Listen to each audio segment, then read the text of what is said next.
Okay, सो हम बात कर रहे थे रिगार्डिंग ज्योमेट्रिक डिस्ट्रीब्यूशन के उसका जो मीन है वो हम कैसे निकाल रहे हैं। Same formula expected value of X का, that is summation X from 1 to infinity X into P of X. So यही हमने पढ़ा था ना formula expected value of X का,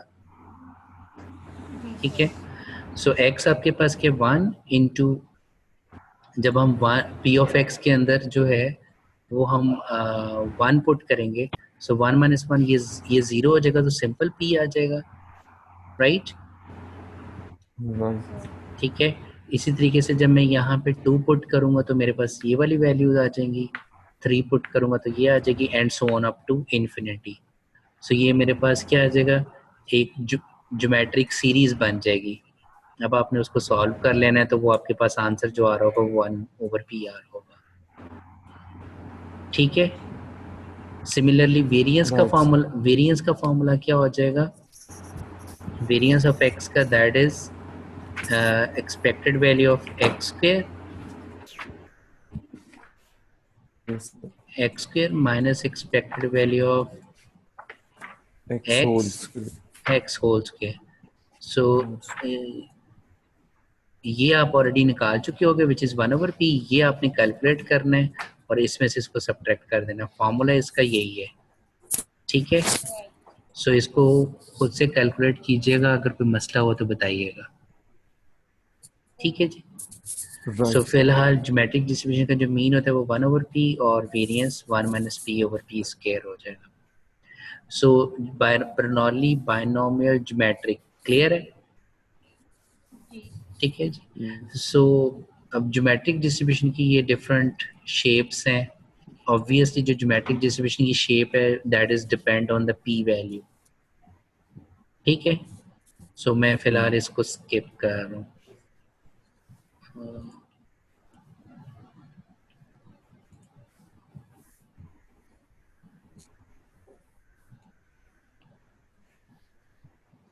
ये क्या हो गया,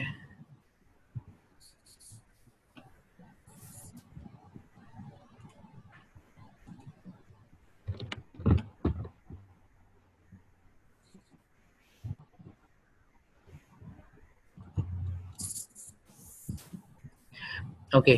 सो ये एक ज्योमेट्रिक डिस्ट्रीब्यूशन की एग्जांपल हमें गिवन है, जिसमें वो कह रहे हैं कि the probability that a wafer contain a large particle of, उसकी बेसिकली हमें प्रोबेबिलिटी दी हुई है और हमें कहा गया है कि जी आपने exactly 125 wafer need to be analyzed, उसको हमने करना है। So just simple probability of X is equal to 125 और मैंने उसका फार्मूला यूज कर लिया ज्योमेट्री का। फार्मूला क्या, 1 - p। सो 1 - p, p क्या था 0.01, so 1 - 0.01 is 0.99 और x - 1 that is 125 - 1 into p, so वो आपके पास आंसर आ जाएगा, ठीक है। ठीक। Okay, now come to the negative binomial. Negative binomial हमने क्या कहा, नेगेटिव बायनोमियल हमारी डिस्ट्रीब्यूशन कब बन जाती है, जब हमारे पास हो कि the number of failures before the kth success या time of the kth arrival, ठीक है। Time of the first arrival क्या था, ज्योमेट्रिक जिसको हमने कहा, ठीक है। This is basically number of missing slot और फर्स्ट सक्सेस अगर हुई, इसको हमने कह दिया T1, ठीक है। देन आपके पास क्या है, नंबर ऑफ स्लॉट्स मिसिंग हुई, सो आपके पास आ गया कस्टमर आया, that is T2 and so on. So it means ये जो T1 है, ये जो T2 है, T3, ये इंडिपेंडेंट है फ्रॉम ईच अदर, ठीक है, और ज्योमेट्रिकली डिस्ट्रीब्यूटेड है। सो अभी हमने पढ़ा कि सम ऑफ ज्योमेट्रिक रैंडम वेरिएबल्स क्या बन जाएंगे, नेगेटिव बायनोमियल डिस्ट्रीब्यूशन बन जाएंगे। इसको पास्कल डिस्ट्रीब्यूशन भी कहा जाता है, ठीक है, राइट। सो अब हमने ये कहा कि अगर हम k या n ज्योमेट्रिक रैंडम वेरिएबल्स को सम करें तो वो हमारे पास क्या बन जाएगा, नेगेटिव बायनोमियल डिस्ट्रीब्यूशन बन जाएगा। सो अब नेगेटिव बायनोमियल डिस्ट्रीब्यूशन का प्रोबेबिलिटी फंक्शन क्या होगा, सो उसको हम बड़े आराम से कैलकुलेट कर सकते हैं, कैसे कि y k क्या है कि k independent geometric random variables है, ठीक है। सो अब किसी भी वक्त प्रोबेबिलिटी ऑफ y के मीन इसका जो सम है उसका प्रोबेबिलिटी फंक्शन क्या होगा कि probability of k minus one arrival, क्योंकि अब ये जो टाइम स्लॉट है वो हम कर रहे हैं एट टाइम t, सो इसका मतलब ये हुआ कि ये basically suppose different time slot से t माइनस वन तक, 0 से t माइनस वन तक, उसमें हम नोट करेंगे कितने नंबर ऑफ अराइवल्स आए, और देन फिर हम देखेंगे कि टीएथ टाइम स्लॉट के अंदर जो केथ कस्टमर के अराइवल उसके चांसेस क्या हैं, राइट? ठीक है। सो के माइनस वन टाइम स्लॉट के अंदर, sorry T minus one time slot के अंदर के माइनस वन कस्टमर के आने के जो चांसेस हैं ये किस डिस्ट्रीब्यूशन को फॉलो करते हैं? अभी हमने पढ़ा पीछे कि हमारे पास t minus one number of time slots fix हैं और उनमें मुझे ये देखना है कि k minus one number of arrivals occur हुए हैं। ये बाइनोमियल डिस्ट्रीब्यूशन ही बन गया। जी ठीक है ना, बाइनोमियल डिस्ट्रीब्यूशन। जी जी जी, बाइनोमियल में तो हम पेरियड्स भी देखते हैं ना, बाइनोमियल में हम क्या देखते हैं?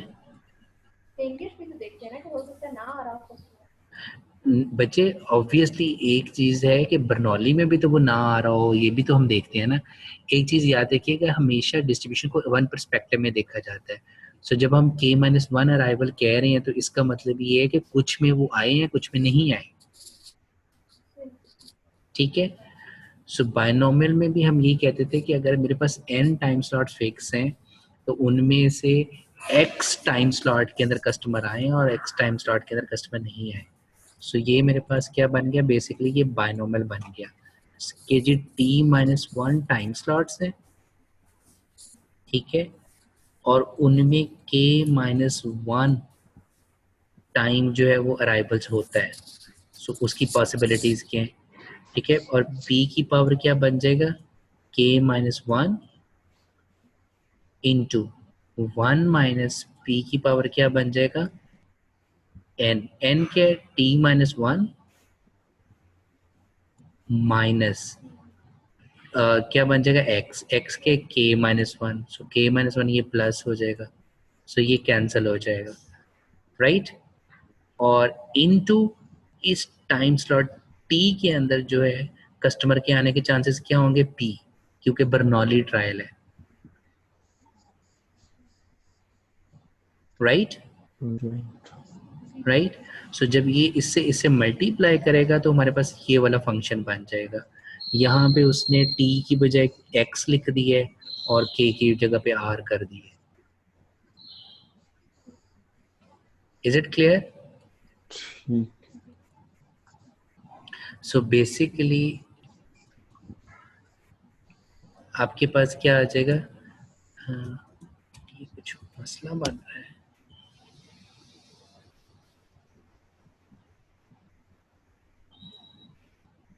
ओके, सो ये हमारे पास जो है वो क्या बन गया कि अगर हमारे पास k independent geometric random variables हैं उनका जो सम है that become a negative binomial random variable. So negative binomial का फंक्शन हमने अभी ड्राइव किया, फंक्शन समझ लगे कैसे बना है, ठीक है, बेस्ड ऑन दिस। और इसके पैरामीटर्स क्या बन जाएंगे अब, r और p, राइट, क्योंकि r क्या है जिसको हम kth अराइवल कह रहे हैं, मीन rth अराइवल। सो अगर r इज इक्वल टू 1 हो जाएगा तो इट मीन ये वाला क्या बन जाएगा, ज्योमेट्रिक रैंडम वेरिएबल बन जाएगा।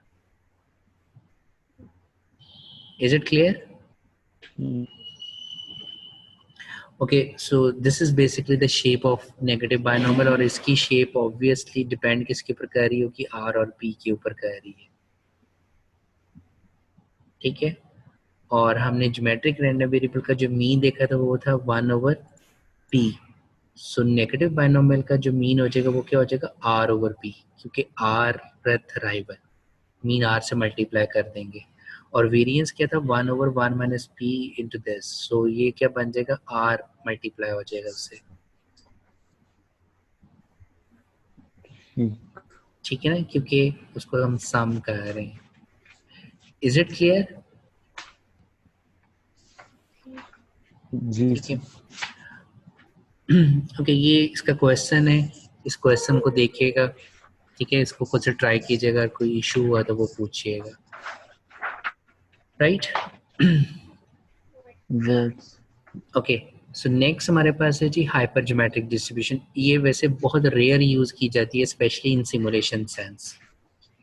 ओके, इसमें भी प्रोसेस आपका बर्नौली प्रोसेस ही होता है, लेकिन ये बेसिकली बायनोमियल डिस्ट्रीब्यूशन और हाइपर ज्योमेट्रिक डिस्ट्रीब्यूशन एक दूसरे के पैरेलल चल रही होती हैं। डिफरेंस कहाँ पे आ जाता है कि अगर आपका जो एक्सपेरिमेंट है वो उसमें विद रिप्लेसमेंट हो, ठीक है। सो विद रिप्लेसमेंट का क्या मतलब है, वैल्यू रिपीट हो सकती है। इसकी बेस्ट एग्जांपल इस तरीके से दी जा सकती है कि फॉर एग्जांपल आपके पास एक लॉट इंस्पेक्शन के लिए आती है, आप उसमें से डिफरेंट पार्ट को जो है वो पिक करते हो और फिर दोबारा रख देते हो। जैसे मैंने इंस्पेक्शन की और फिर रख दिया, सो फिर मैंने सैंपल लिया, so it might be possible कि वो जो जिसकी मैंने इंस्पेक्शन ऑलरेडी की है वो दोबारा से आ सकता है, राइट।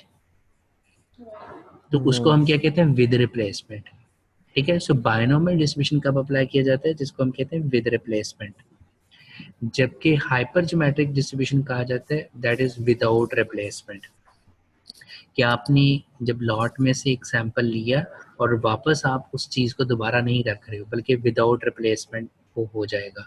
सो जो रिमेनिंग बच रहे हैं उसमें आप से पिक कर रहे हो, so that become a hyper geometric distribution, ठीक है। सो इसके ऊपर इतना फोकस भी मत कीजिएगा।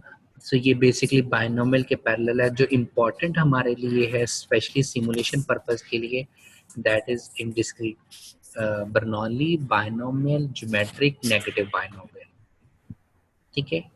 But idea of hyper geometric समझ आ गया कि क्या है, जी सर। ठीक है। ओके, सो ये बेसिकली उसी की एक एग्जांपल है। सो this is important now. Okay, अब हम क्या कह रहे हैं, now we are moving towards a basically Poisson process, ठीक है। अभी तक जो हम देख रहे थे वो ये हम देख रहे थे कि जो बर्नौली प्रोसेस था उसमें हम अपने टाइम को डिस्क्रीट टाइम स्लॉट्स के अंदर डिवाइड कर रहे थे, लाइक जैसे यहाँ पे है, क्लियर। अब Poisson process basically Bernoulli process की अप्रोक्सीमेशन है। अब क्या है कि अप्रोक्सीमेशन क्या है कि हम बेसिकली उस डिस्क्रीट टाइम को देख उसी तरीके से रहे होते हैं, लेकिन हम क्या करते हैं कि ये जो टाइम स्लॉट का गैप है वो कहते हैं कि हम इसको इतना स्मॉल कर दें, ठीक है, कि हम उसको कॉन्टिन्यूस सेंस की तरह देख देख सकें। मसलन मैं ज़ाहिर बात है जितना टाइम स्लॉट में ज़्यादा रखता चला जाऊंगा, बड़ा रखूंगा, उतना ही मेरे पास जो अराइवल के चांसेस है वो बढ़ जाएंगे उस स्लॉट के अंदर, राइट। राइट। ठीक है, लेकिन होगा क्या कि मैं अपने सिस्टम की इंटायर पिक्चर को कैप्चर नहीं कर सकूंगा। अब बजाय इसके कि मैं उस टाइम स्लॉट को बढ़ाऊं, मैं उसको कम करूं, इवन सेकंड्स की बजाय मिली सेकंड्स के अंदर मैं नोट करना स्टार्ट कर दूं कि हर मिली सेकंड के गुजरते हुए मैं देखूं कि कस्टमर आया या नहीं आया, ठीक है। That is a Bernoulli process, कि एवरी मिली सेकेंड कस्टमर आया या नहीं आया तो मैं क्रॉस लगाता जाऊं कि जी कस्टमर आया, क्रॉस नहीं आया तो नहीं, आया, क्रॉस नहीं आया तो नहीं, ठीक है। सो इंस्टेड ऑफ हम उन टाइम स्लॉट को देखने की बजाय व्हाई नॉट कि हम टाइम को कॉन्टिन्यूसली लें, ठीक है, और हम करें क्या कि हम उस वक्त क्रॉस लगाएं जब कस्टमर आए, इंस्टेड ऑफ स्लॉट्स बनाने के हम अराइवल ऑफ कस्टमर की सेंस के अंदर जो है वो अपने टाइम को ऑब्जर्व करें। इज इट ठीक क्लियर, सर। ठीक है। सो होगा क्या कि अब आपके पास जो है कि ये हमने क्या कर दिया, this is basically T1 T2। अब T1 T2 से यहाँ से मुराद ये लिया जा रहा है कि basically each cross is representing कि इस वक्त कस्टमर आया है। ये T1 T2 बेसिकली इस तरीके से रिप्रेजेंट किया गया कि स्टेटिस्टिकली हर टाइम के अंदर जो आपकी डिस्ट्रीब्यूशन जो है वो फॉलो कर रही होगी, वो सेम डिस्ट्रीब्यूशन को फॉलो कर रही होगी, विच इज पॉइसन, ठीक। ठीक है। अब इसको पॉइसन को हम बर्नौली से कैसे लिंक कर सकते हैं, वो हम ऐसे लिंक करते हैं कि अब बेसिकली टाइम होमोजेनिटी की सेंस पहले मैं बता दूं कि जी probability of K arrival in a inter arrival duration of T, so ये जो इस पूरे टाइम के अंदर के अराइवल के चांसेस क्या हैं, ठीक है। और ईच ये जो टाइम है T1 T2 T3 ये इंडिपेंडेंट है from the previous time period. Okay ठीक।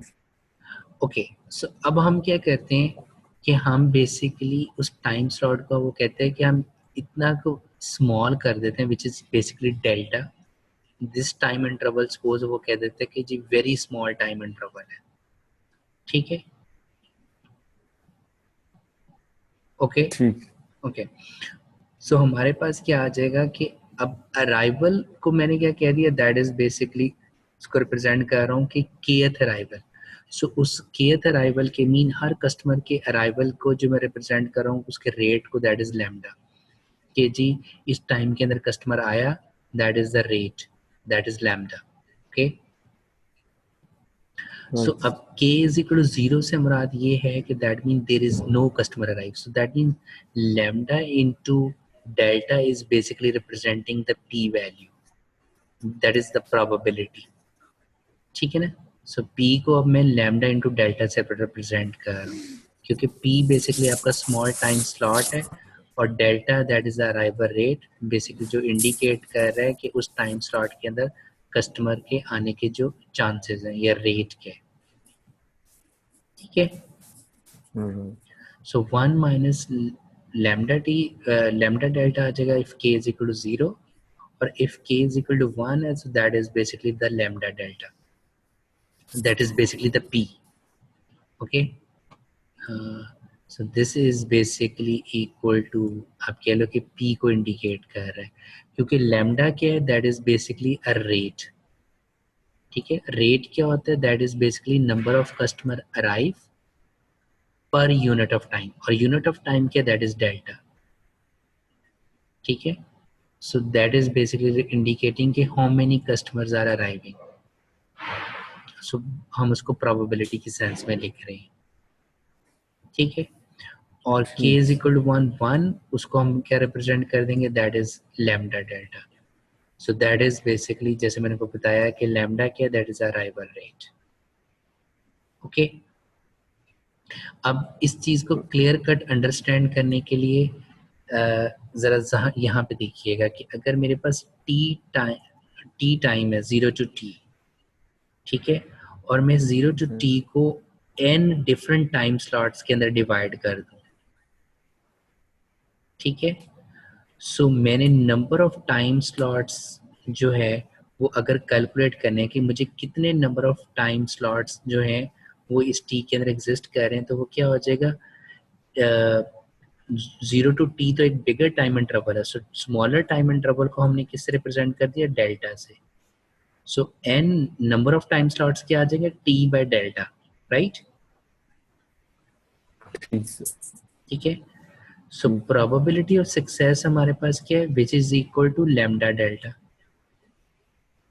Right. Right sir. So delta किसके बराबर है आपके पास, t ओवर n के, ठीक सर। ठीक है। सो ये क्या बन जाएगा, lambda t over n, right. So p हमारे पास आ गया, that is equal to lambda t over n के, ठीक है, ठीक सर। ठीक है।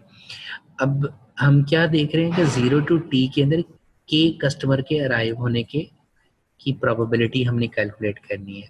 सो अगर हम इसको डिस्क्रीट नेचर में देखें तो ये क्या बनता है, बाइनोमियल, कि n इंडिपेंडेंट ट्रायल्स या n इंडिपेंडेंट स्लॉट में के कस्टमर के अराइवल की जो प्रोबेबिलिटी फंक्शन बनता है वो क्या बनता है, बाइनोमियल, राइट। Right sir. तो हमने इस बाइनोमियल से इसको कन्वर्ट